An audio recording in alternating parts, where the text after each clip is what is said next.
गेल्या 6 महिन्यापासून बंद असलेले टोईंग व्हॅन पुन्हा सुरू होणार असून ठाणे वाहतूक उपायुक्त कार्यालय परिसरात उपायुक्तांचा सहभाग असलेल्या त्रिसदस्यीय समितीने 20 टोईंग वाहनाची चाचणी घेऊन त्यांना वाहने टोईंग करण्याची परवानगी दिली आहे।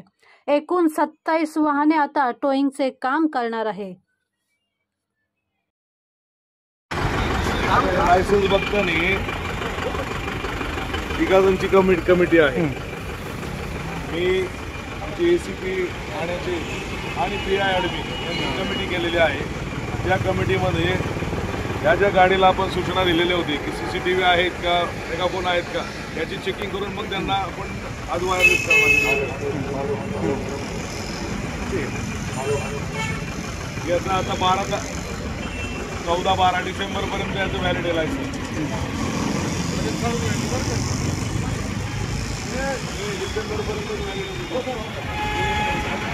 व्हॅलिड लायसन्स पण आपण जे चेक करतो फिजिकली त्याची कॉपी तर घेतलेलीच असते ड्रायव्हरची, पण हे पण आपण घेतो। आणि ट्रेन चालू केल्यानंतर 10 दिवसात त्यांना PCC कंपल्सरी केलेली आहे, कारण नवीन ट्रेन चालू झाल्यानंतर स्टाफ कोणता नेमलेला तो पूर्वी ठरत नाही।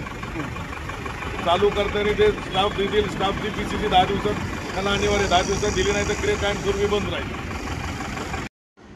सर काय सांगाल, टोईंग व्हॅन पुन्हा चालू होते? टोईंग व्हॅन मागच्या 6 महिन्यापासून आपल्याकडे आपण बंद केल्या होत्या। त्याला CCTV आणि त्याचे मेगाफोन्स वगैरे कार्यरत नव्हते। काही लोकांच्या भरपूर तक्रारी होत्या।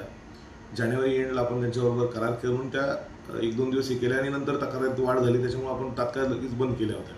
पण आत्ता त्याच्यात पारदर्शकता आणण्यासाठी टोईंग व्हॅनची जी कारवाई आहे त्याच्यात पूर्ण पारदर्शकता आणण्यासाठी आपण टोईंग व्हॅनवर CCTV माउंट केलेले आहेत आणि मेगाफोनही त्याचा सगळ्या मेगाफोन्स चालू आहेत की नाही त्याची आत्ताच आपण पूर्ण इन्स्पेक्शन केलेलं आहे।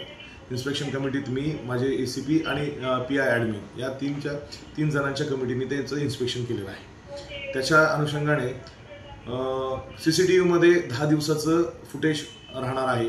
ते CCTV त्या जे क्रेन मालक आहेत त्यांच्यासाठी ते अवेलेबल करण्यात त्यांना ॲक्सेस दिलेला आहे।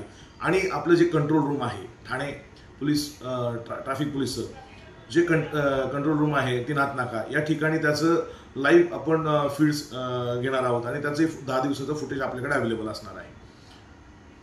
सर याच्यावर कर्मचारी जे काम करतात टोईंगचं ते आणि लोकांमध्ये नेहमी वाद होतात, ते नशा करतात, तंबाखू खातात, याबद्दल तुमचं काय नियंत्रण आहे? याबाबत वारंवार त्याच्याही तक्रारी प्राप्त होत्या। त्याच्यामुळे उद्या आपण त्यांची ट्रेनिंग सेशन घेत आहोत की लोकांबरोबर सौजन्याने कसं वागावं, आपण कसं राहावं। आणि जर कोणी गुटखा खातानी, पान खाऊन किंवा दारू पिऊन जर अशा प्रमाणाचं व्यसन करून जर कोणी क्रेनवर कर्मचारी काम करत असेल तर त्या क्रेनचे तात्काळ परवाना रद्द करण्यात येईल।